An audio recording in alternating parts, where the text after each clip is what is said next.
Hey, what's going on, everybody? Welcome back to the official Para YouTube channel. And tonight we're going to talk about how to keep crypto safe. So we got Cameron coming. He just got in, so we'll bring him in and we'll chat for a few minutes, let everybody come in, and then we'll get started. Cameron, how you doing? I'm good. How are you doing? I'm good, man. We've had an interesting couple of weeks. I'll just tell you that. We're hanging in there. Just you and your family, or like with Para or what? No, just with the family. I mean, last week we got back from Florida.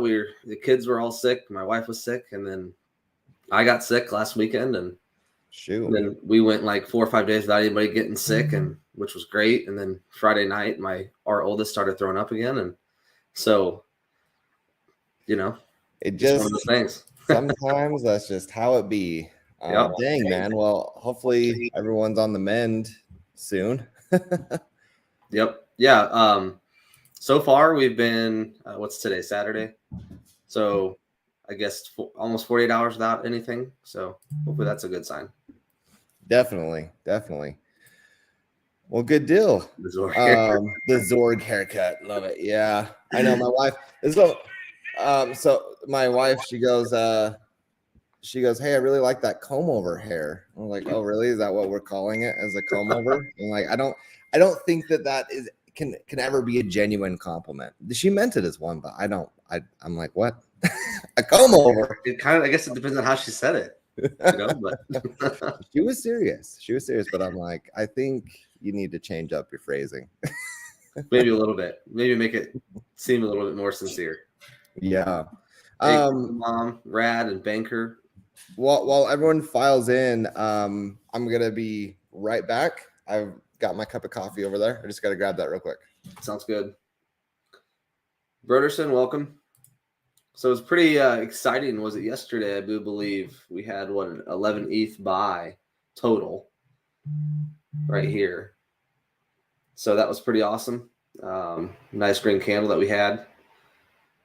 So that was great to see. More and more, we'll just kind of hit staking a little bit. We're getting close to 15 billion, y'all, within staking, which is awesome. Still everything's smooth with that. We had a little bit of a problem the other day with some servers going down on the back end that Spencer fixed right away, which was awesome. Spencer's awesome. We can talk about him too. But he got that fixed. And so if there's anybody out there that's here now or watching this later, if you were doing staking during that time and your staking event isn't showing up, just let one of us know and we can manually add it in. Well, Spencer can. I shouldn't say we. Spencer can manually add it. It's there, and you just can't see it. So yeah, it's all on the blockchain. It's just how the system is reading the blockchain, but it's all there. Yep. So like I said, Spencer was on it right away. I messaged him and that we're having some problems. He got on it right away, fixed it, and we just carried on. So having Spencer again, we talk about this every week, but it's just been monumental in moving forward with Para. And any problems we encounter, he's there, he fixes it, and we just move on. So he's pretty awesome. Yeah, he is. He's pretty awesome. Yeah, he's been a great value add to the team. So yeah, yep, it's exciting. And he's pretty available. Usually hop on. But yeah, take a look at this. So 4.6 billion Para tokens staked. That is crazy. And I mean, how long we've been doing it? A little over since we launched it again. What has it been? About 35 days, 40 days, something like that? Yeah, I mean, we're just barely over a month. And it's just crazy, man. Like, that is a ton. And when you look at how much Para that really is compared to the circulating supply, I mean, I think it's the majority.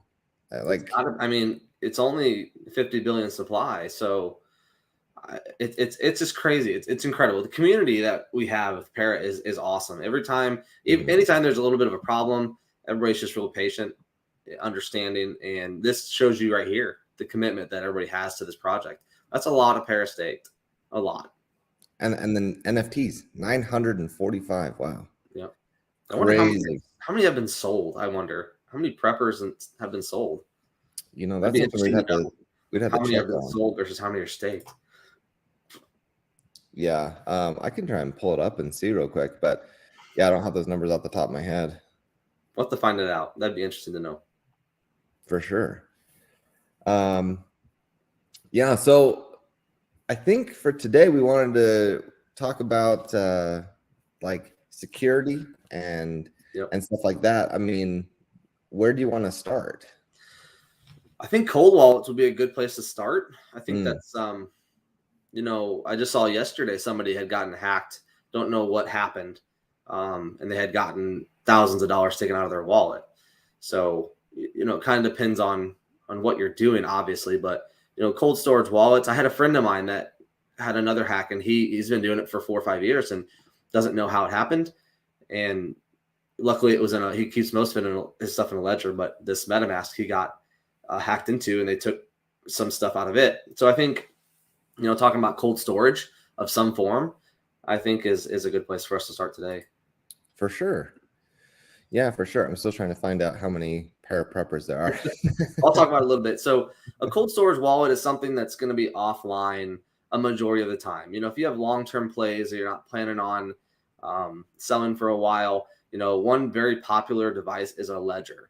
So it's a device you get that you pretty much hook up and use for transactions, and then you take it offline and just put it in a safe or wherever you want to put it, and that way nobody has access to that um, pretty much at all. So there's many different ones you can buy. I think it's more of a preference thing. People ledgers are popular. So, and one I will warn you, if you want to buy a ledger, only buy it off of the ledger website. There have been instances where people have bought them on Amazon or eBay and they've come compromised. So people have had access to their ledgers once they start using them.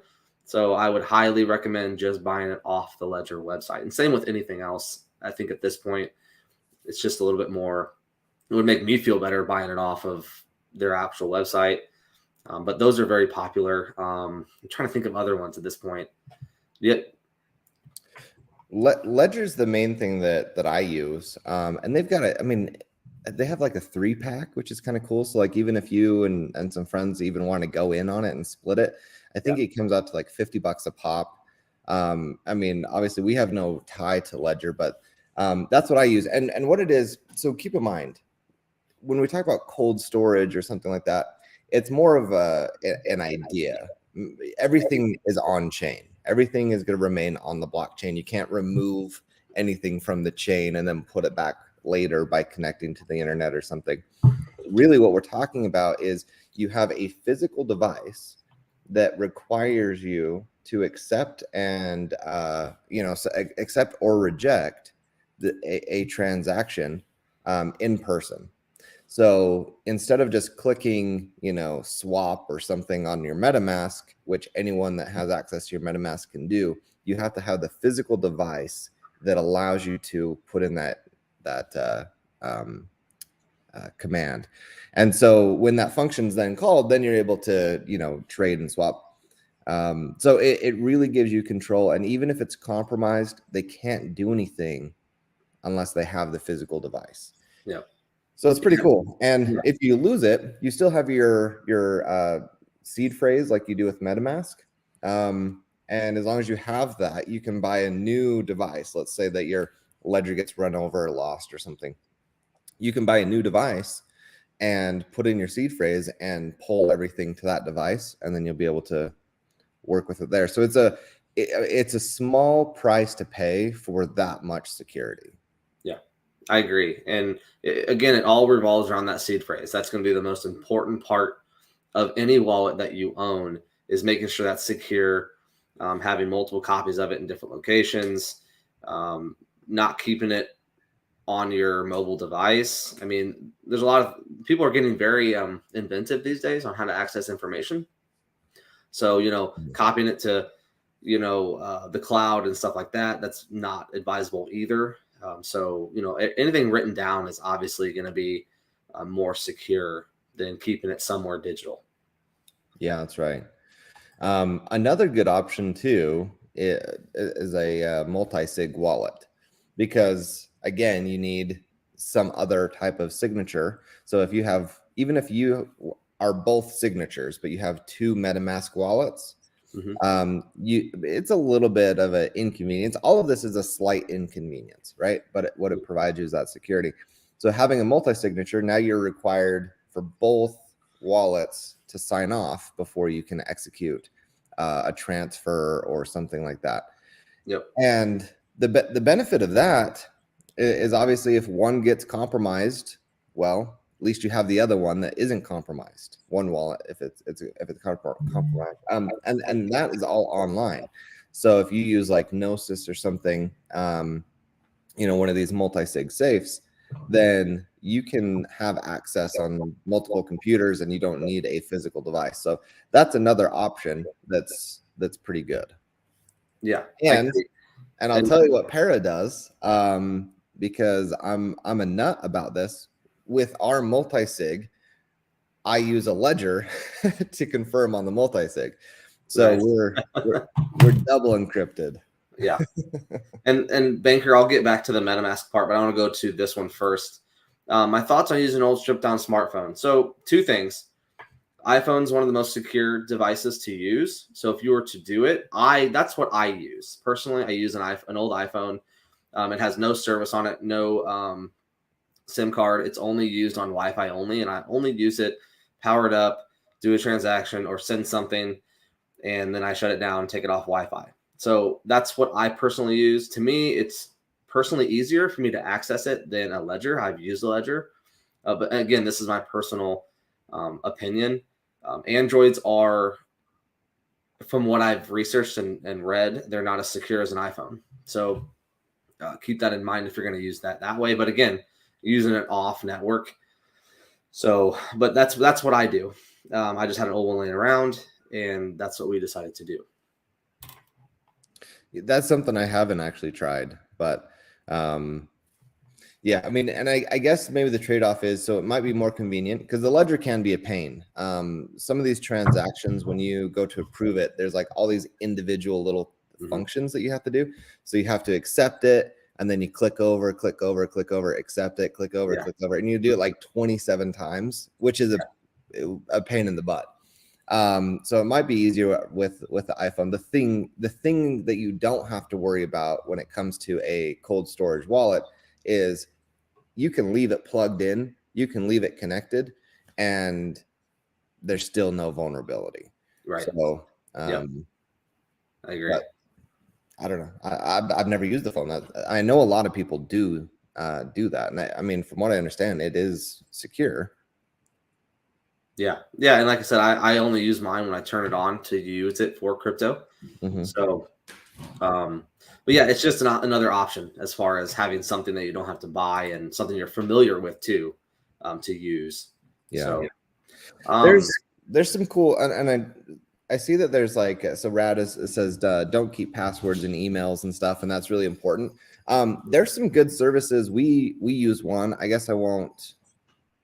I don't know if it matters if I say what it is, but there's some good password encryption software. Basically, like you'll have your one password that you use that we all type. When we're lazy, we're just like, I'll just put in this password, right? Yeah. But what it does is it gives you encrypted access to all your other passwords.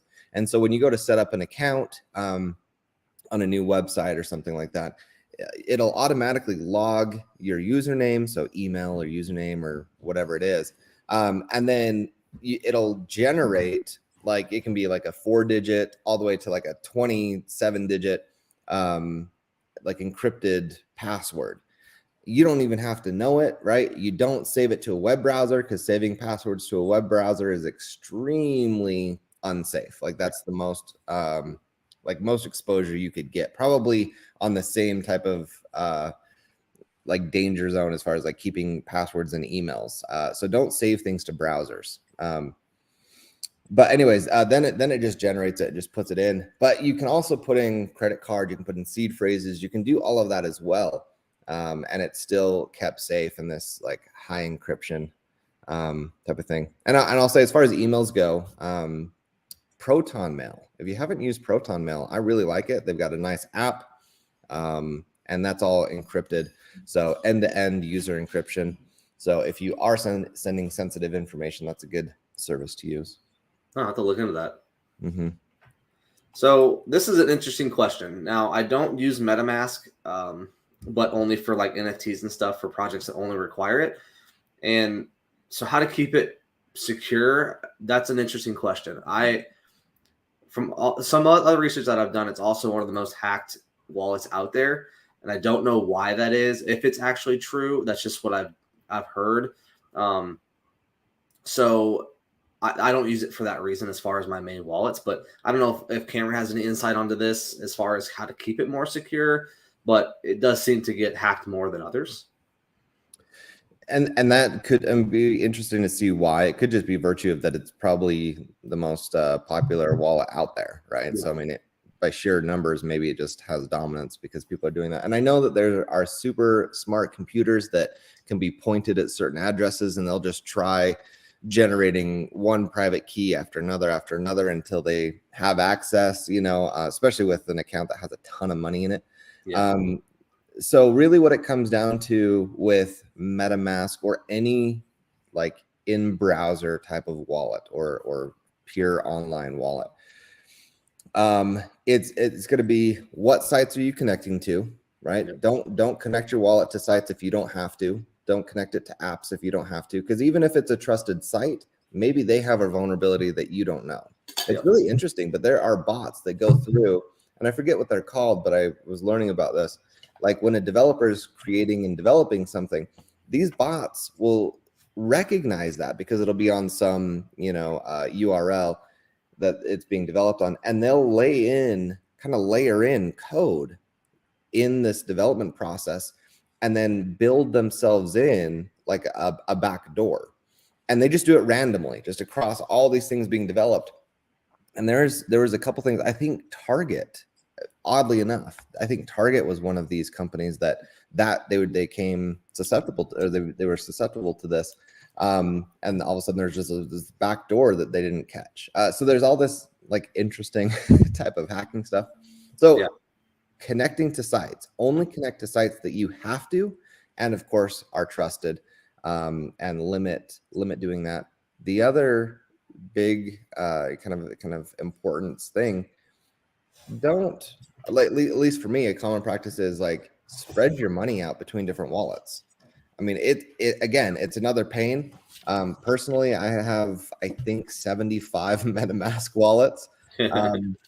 And it's because if you took all of your eggs, put it in one basket, that wallet gets compromised, then that money's gone, right? But if you have, some NFTs here and some tokens here and some Ethereum here and blah, blah, blah, and it's spread out, if you have a wallet that's compromised, at least you're not going to be losing everything. Yep. So another thing too is another popular thing that they do is links. That you click on an unknown link and you go and you submit information. If it takes you to a website or wherever the case may be, you submit information like, oh, you won this. Click on this link and then they gain access to your wallet. There's a lot of things that I don't click on anymore because of that reason that I would have clicked on before, and no big deal, right?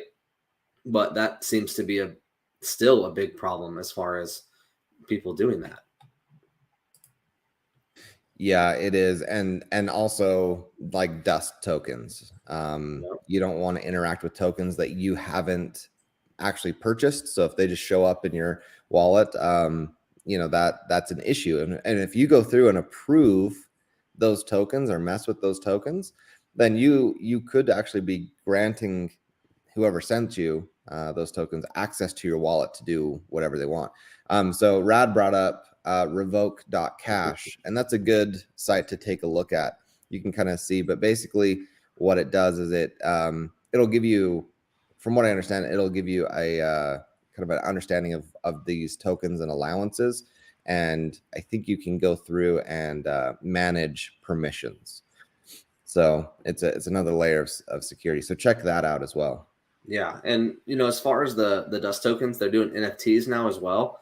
And you have to keep in mind that they're just randomly sending these dust tokens to wallet addresses, because these are public wallet addresses. They don't know whose they are, but you can go onto the top 50 wallets in Para, and they'll just send these dust tokens to all 50 wallets and just hope that at least one person will click on one and they can gain access to it and say, I know there's 33 wallets. I think I saw the other day that had over 100 million Para in it. And if they got one person to click on it and to try and sell it, then they gain access to that one wallet. That's 100 million or 300 million, whatever it is. And that's just one day for them, right? Or one transaction. So now the other thing too is, at least at most wallets, I think Coinbase just did an update where you can hide assets now. So you can hide anything that you don't want to see, which they were almost one of the only ones that hadn't been doing it until recently. So you can go in there, and if you get anybody needs help doing this, just message me or Rad or anybody else, and we can help you. But you can hide the NFTs that come in. You can hide the tokens so you don't see them, don't accidentally click on them. For the most part, as long as you don't sell them or trade them, don't try and send them to another wallet so you don't see them. Just hide them and don't touch them. So it's really just random. They just do it and hope for the best as far as getting access to people's wallets. It's a real spray and pray type of technique, but yeah, I mean, obviously it's working, or else they wouldn't be doing it. So correct. But what I love is, honestly, there's so many knowledgeable people. We can even see just people in the private or in the comment section here. The Para community is very knowledgeable about stuff like this. So Rad, Banker, Alex, you well, you are Alex, but myself and Spencer and other people like Lee. I mean, we the list goes on and on. But there's lots of people that can help answer questions, or if something seems off, always message in and ask. But yeah, I mean, there's crazy things. There's spoof accounts and whatever. And yeah, it's just it's an interesting space for sure. But so Banker, as far as hiding, I don't know what wallet you're using, but this as an example for Coinbase, you go into settings, go down to display, and it'll say hide assets. You click on that, and then you just click the eyeglass next to whatever one you don't want to see. And MetaMask is pretty much similar, and in Trust Wallet as well. So it's definitely nice to be able to do that. Now, if you log out of the wallet and then put your seed phrase back in to get back in, all those will show up and you'll have to go re-hide them. So also keep that in mind too. Currently MetaMask. Yeah, so I've used MetaMask forever. Maybe not. You don't use MetaMask?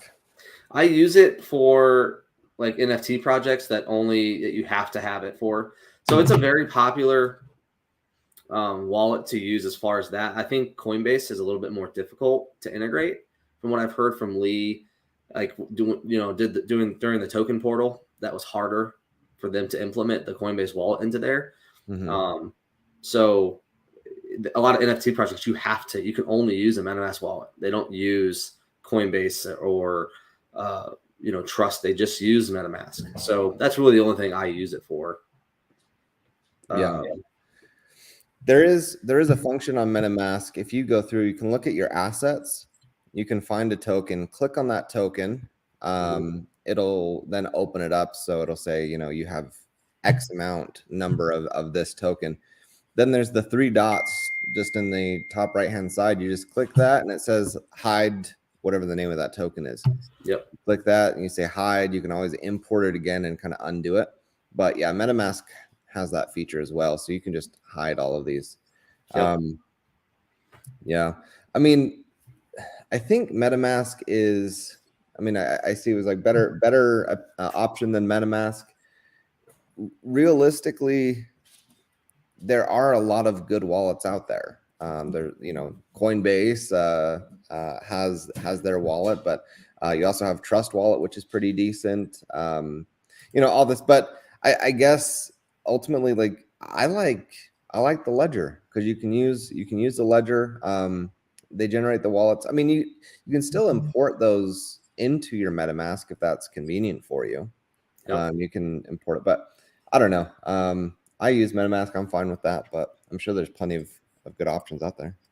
Yeah, I think it's a preference thing, and a comfort thing. You find something you like. One thing I like about Coinbase is you don't have to import new tokens. You know, when we did relaunches with Para and they got airdrops, they just showed up for me. I don't have to import the token. That's one reason why I've continued to use Coinbase. Same thing with NFTs; they just show up. I don't have to import the address. So just my personal opinion as far as ease. A lot of people, you know, when we relaunch, oh, my tokens aren't showing up. Oh, you have to import the token, the address, and you know, some people don't know how to do that. So, you know, but I think it comes down to comfort. I've used it so long, that's what I'm comfortable with. So, you know, when I get people into crypto, I recommend Coinbase. But there's also nothing wrong with using MetaMask or Trust either. And there's SafePal. There's a lot. I mean, yeah. There's definitely, and the people will say, oh, I use this wallet. I'm like, oh, I've never heard of it. But, you know, they use it and they like it. Yeah. Yeah, it's true. Yeah, there's lots of good stuff out there. So yeah, I mean, Coinbase wallet, it seems like a lot of people are using that and it's pretty popular. Yeah, for me, I guess it's just, you know, I'm good with what I have and I don't know that I want to go and learn all these new systems. Yeah. I mean, because realistically, and this is just how I work. I use Spencer, our CTO. He developed Lynx. I use his portfolio. That's LYNX. I use his portfolio manager to just check my balances, see the NFTs, see whatever. Yeah. So I don't have to, like, I'm only logging into my MetaMask if I'm actually transferring funds. And if I buy something or whatever, like, I import it, and so I don't see a whole bunch of junk stuff. I just see the stuff that I bought. So for me and my system, it works great. But yeah, I mean, I think you're right. It really comes down to, like, what are you used to? What are you comfortable with? And then just taking the steps, whatever you decide, to make sure that you're doing it safely and you're kind of spreading out that risk. Yeah, exactly. So you're not seeing NFTs on OpenSea. Reno, what browser are you using? Because I've used Edge, I've used Chrome, and both of those I haven't had a problem with. Now, it could be OpenSea having a problem too, so that I wouldn't rule that out. That would probably be more likely than anything else. But personally, I haven't been on there recently, so I don't know if anybody else has had any problems. Let us know. Coinbase takes 7 days to hold cash. Yeah, but that's a Coinbase platform thing, not a Coinbase wallet thing. That's just them holding onto your ETH before you can send it. Now, I feel like that comes and goes. Sometimes they'll hold mine, and sometimes they'll let me send as much as I want. So that's just a Coinbase platform thing.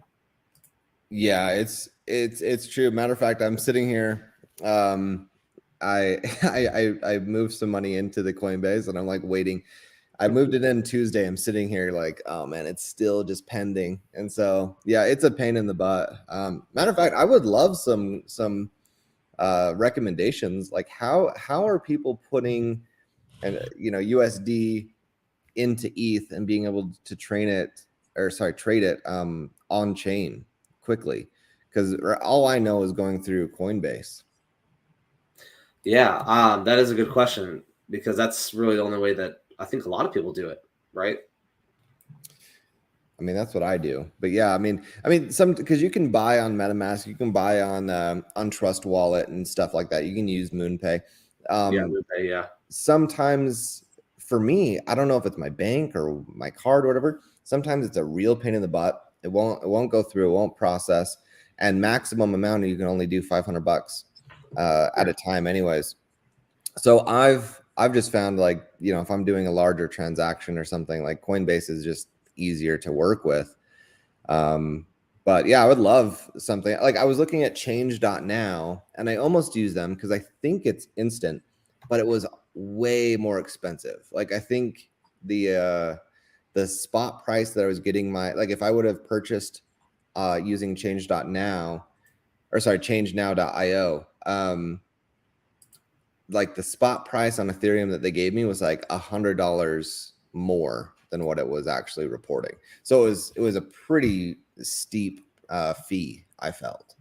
Yeah. So, or you can just use Coinbase, pay no fee and wait 5 days. Yeah. Well, and a lot of new people I know have to wait. Like I said, I could buy $500 today in ETH and then send it right away. But then there'll be a day where I wouldn't let me send anything. I had to wait, 3 days. I don't know. I don't know why, but going back to Arena real quick, just to kind of hit on what Brad was saying. If you go connect your wallet on OpenSea, go to more right here and go down to hidden, and they might be in there for some reason. You just go in there, you unhide them one by one. I had that happen often too. So try that first. And the only one that I have hidden, I believe, is a spam one. Nope, it's that one. Huh, interesting. So try that. See if that works. Let's see. Bankcrypto.com, ETH. Yeah. So I think there's a lot of people that use crypto.com. They don't hold ETH hardly ever, is what I've heard. Really? Okay. Yeah. But they also do, sometimes you have to call your bank and approve it before they'll let you actually do a transaction. So that's why I haven't used it. It's just been, again, I've used Coinbase so long, I'm established there. It's just easier. Yeah. But that is an option as well. Yeah. PayPal, that you buy it through PayPal now and it's almost instantly released. Yeah.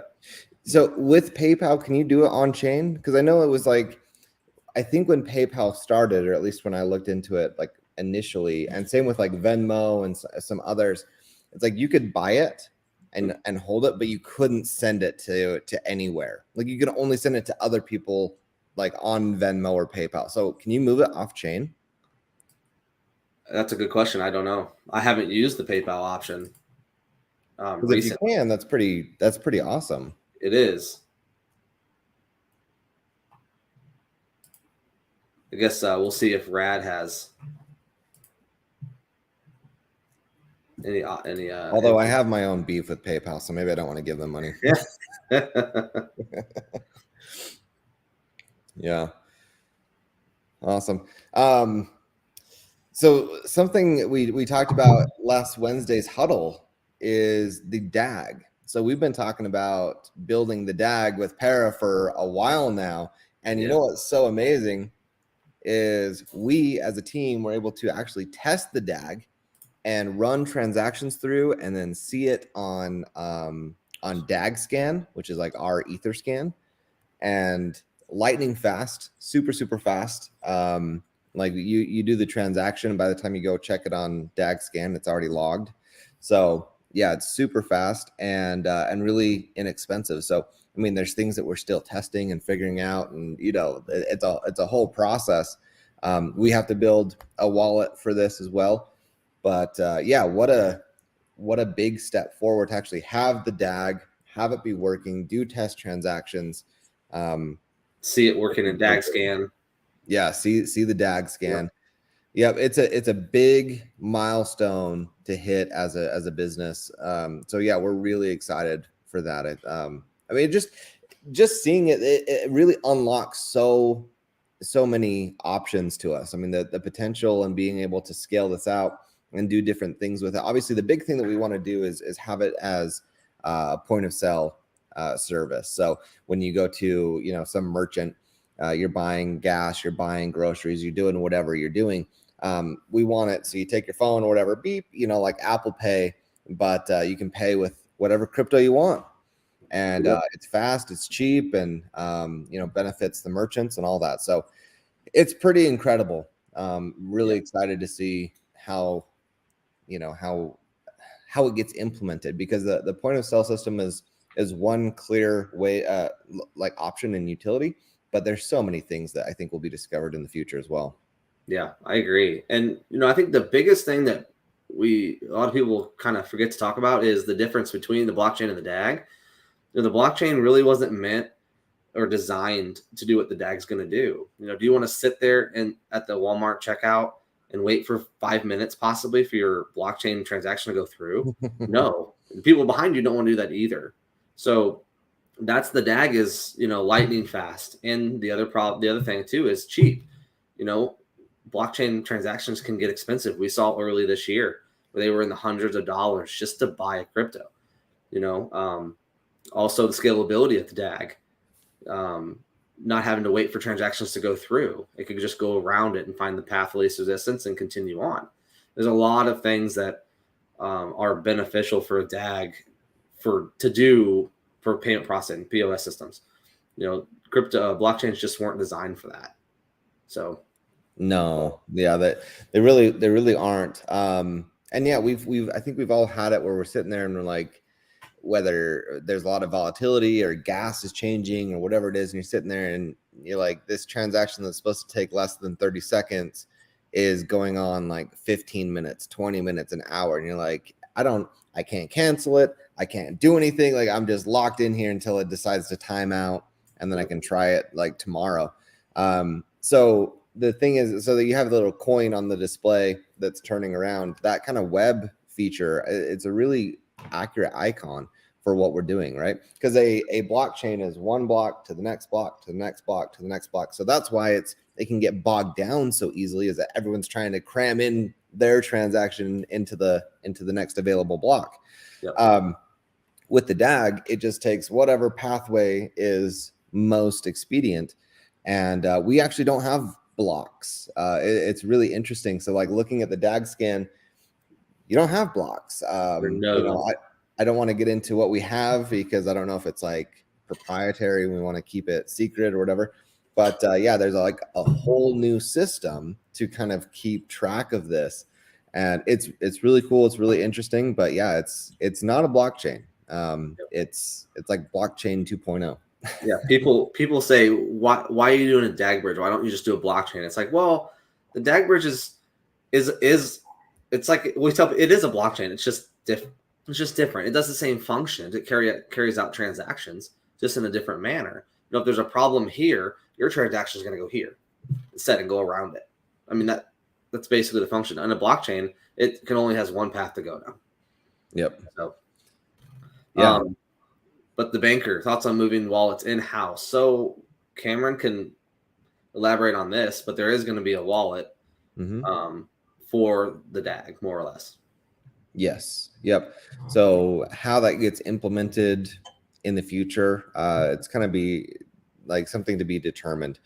But we will have our own wallet. So in order to use the DAG bridge, you'll have our wallet. So it's not going to be, at least in the beginning, from my understanding, it's not going to be MetaMask. Because here's the thing. It's not an EVM. Like what we're building is not an EVM. It's not like we're just taking the Ethereum blockchain and tweaking it and optimizing it and changing it and then coming out with the Polygon chain, right? Or coming out with something, right? It's not an EVM. It's not like BSC. Because it's not a layer 2. It's a layer 0. That's right. So it's not the same thing. So there is going to be some sort of, and I'm sure that this has been thought about, but for me, I don't think I've conceptualized it yet. I don't see exactly how it's going to work with like the MetaMask and whatever, like how it ports over. Right. I'm not saying that it won't or anything like that. What I'm saying is, there's still some things that we have to design because it's not the same thing. It's not an EVM. Well, and I think an important thing to point out too is, you want as seamless operation as possible with the DAG bridge, and that may come with the Para wallet or the DAG wallet, whatever you call it. Just might work better. And I agree with you. I don't. It's hard for me to imagine how the DAG works in the first place, but to think about how outside wallets would work too. And I'm assuming that it might have to because, just scalability of the whole project that way, more people using it based on what they're comfortable with. But again, only time will tell. We'll just have to wait and see. Yeah. Yeah. And that's where, I'm not, luckily for everyone involved, I'm not the one sitting here programming it. Right. I just say, Spencer, can you go faster? Can you type faster? Yeah. Right. Can you build faster, please? Yeah, please. Please just go faster. No, he's awesome. Yep. just with the, he did the market maker bots, that was big for the project. Mm-hmm. He did those. And That's done and past that now. And again, he just imagine where we'd be without you too. You as well. I mean, just being there and helping it with everything. It's just something that Spencer also did too is the staking. When Spencer came in to help with the staking, it was, if I remember correctly, I'm pretty sure what we had got scrapped. Like, not necessarily the contract, but like the whole interface and everything like that. I think Spencer came in and was like, and that's going into the garbage. We're redoing this whole thing. Yeah.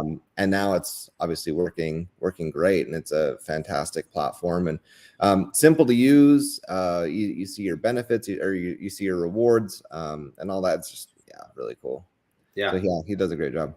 Yeah, I believe there was talk of that having to rebuild some of it.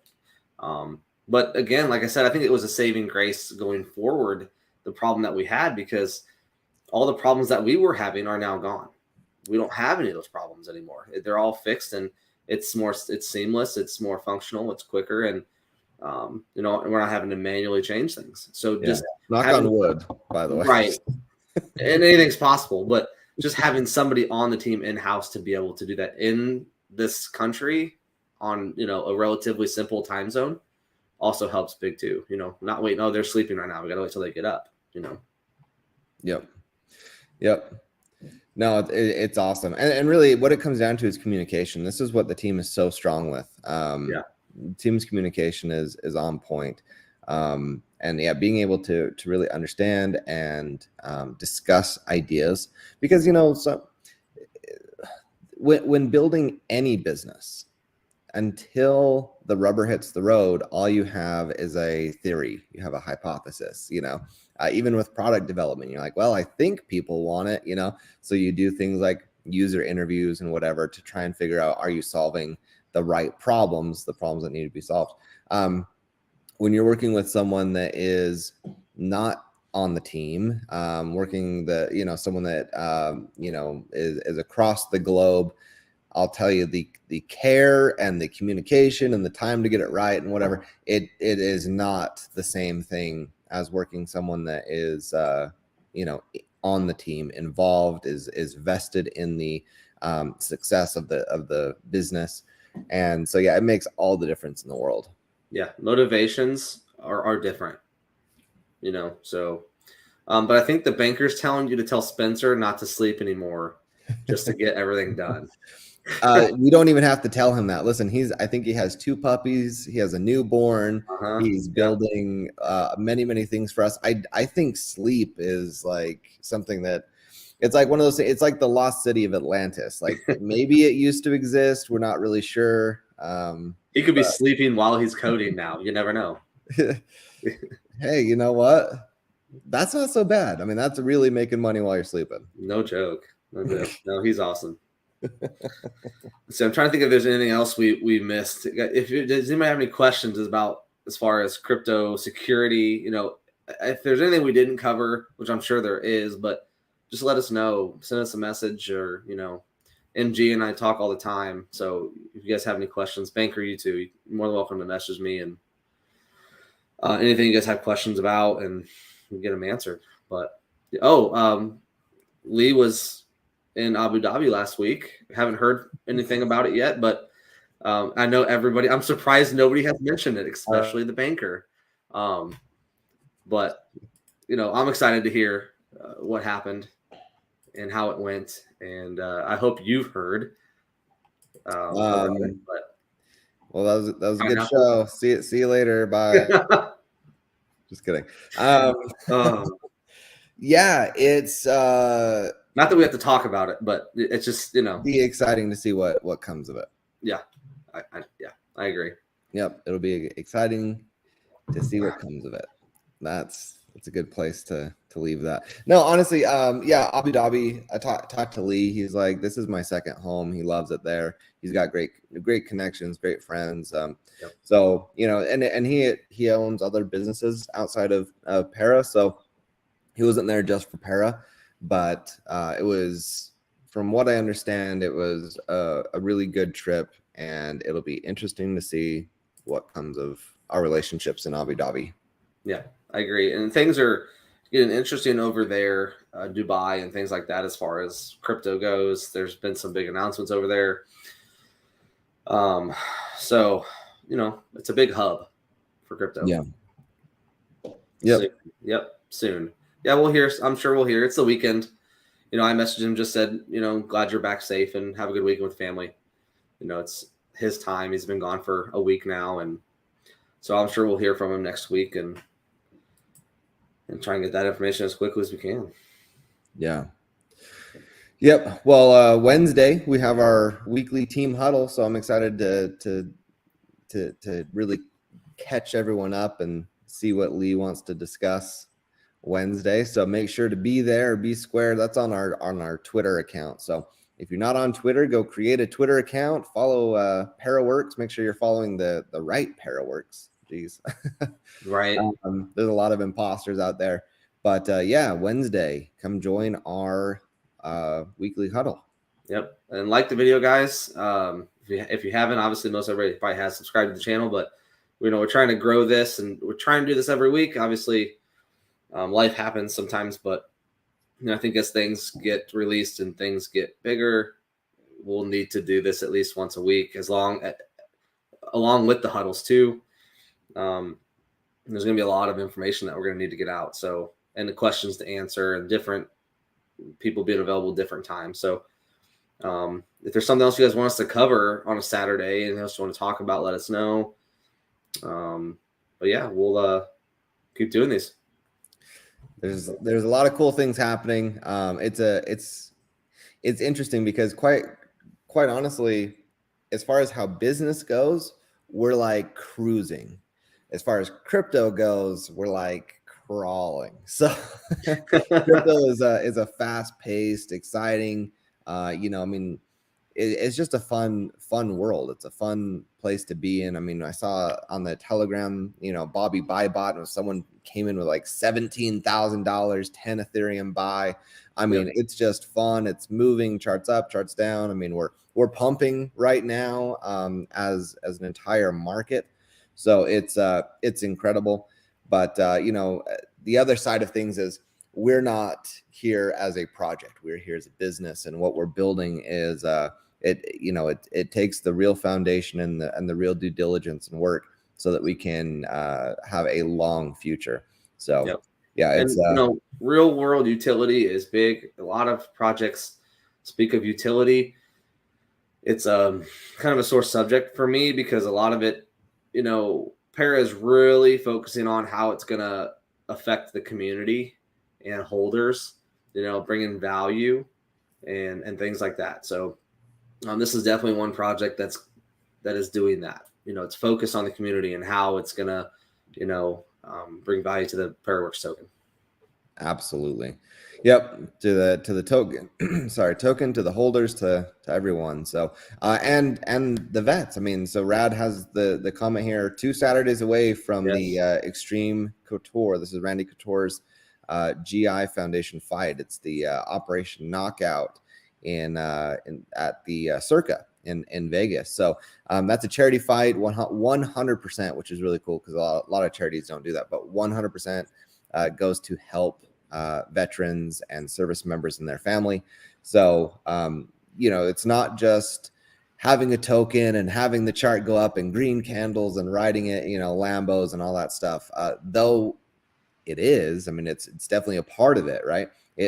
We are helping people. We're building utility and participating in things like the Operation Knockout and stuff like that. So it's really a cool thing. So it's fun to be part of and fulfilling. Yeah, for sure. And you could try and do it live from the fights, Rad. You're gonna have to have a computer though, because can't do mobile lives from Paris YouTube channel. You can do it from my YouTube channel, just not from Paris. Shoot. Unfortunately, I won't be able to be there. Thanks, Broderson. Yeah, hope you guys learn at least something. One thing new that you guys didn't know. That's what we're here for. Yeah. So just to recap, when it comes to security, approve everything, click all the links, just put all your resources into one wallet. It's all fine. Save your passwords to your browser. Emails. Just give out your seed phrase. Live on a hope and a prayer. I'm sure it'll just turn out fine. Just don't do any of that. If you just got here, don't do any of that. None of that. Yeah. All right. Well, thanks for hosting again, Alex. I appreciate it. Absolutely. Thanks for coming on. And everybody's coming up with Abu Dhabi crypto. So, all right. Well, that's all for you guys today. But again, thank you guys for coming. Thanks, Cameron, for taking time out of your day as well. And we'll see everybody next week. Thanks, everybody.